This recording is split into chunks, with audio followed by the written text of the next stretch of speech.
Hey guys, welcome in. Adam here, the Orlando Drummer, and welcome into another single lesson. Glad you guys are here. In this one, we're taking a pretty simple idea based around a 3-note grouping and a 5-note grouping, and we're making it kind of needlessly difficult with orchestration. So I'll show you what I mean, but first, let's get this thing up on the screen, play it up to speed, and then we'll break this guy down. Let's do it.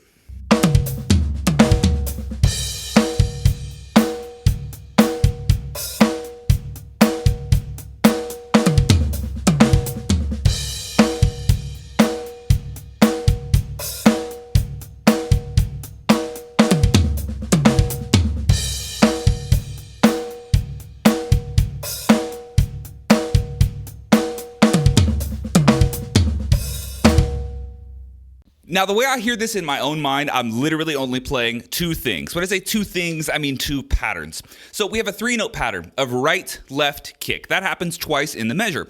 The first time it happens is on just one E and, our first 3 notes. The next time it happens is on 3 E and, right?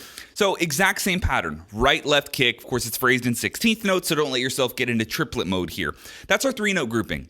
Then we have a separate 5-note grouping of right, left, left. And you can see that happens starting on the of beat 1 for the remainder of beat 2. So 2, E, and that's one 5-note pattern.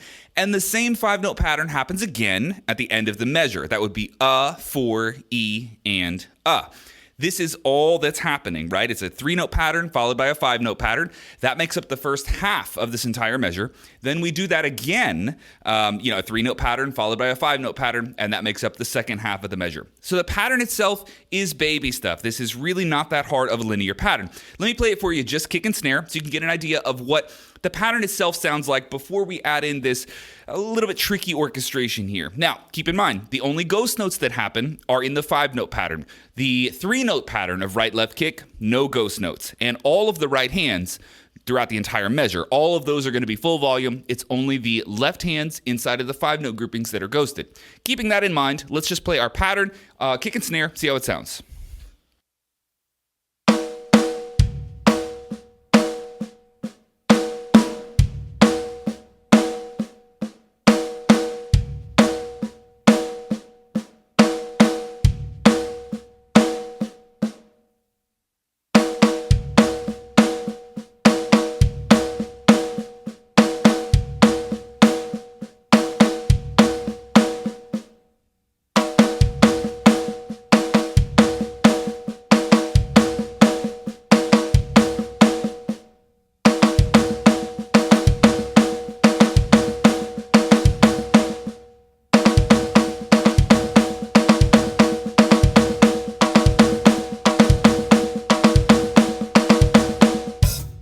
Now, what makes this pattern so difficult in the way we're playing it today, like I said, it's the orchestration. So let's just take a look at both of the 3-note groupings. The first one, right, left, kick. We have a right hand on the snare drum, and then our left hand goes up to the rack tom. Easy enough.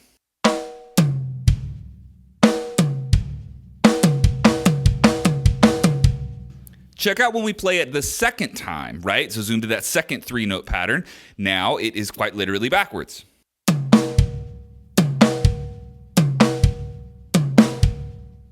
So we have two versions of the same 3-note pattern, or rather, two orchestrations of the same 3-note pattern. We have snare, rack tom, and then we have rack tom, snare.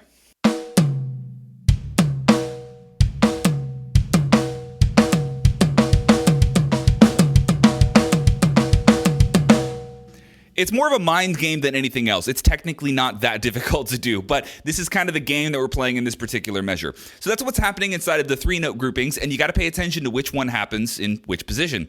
Now, for the 5-note groupings, take a look at each of these. We have a floor tom to hi-hat orchestration in the first one. So that right hand, first note of the 5-note grouping, over to the floor tom. Second right hand in that 5-note grouping goes to a closed hi-hat.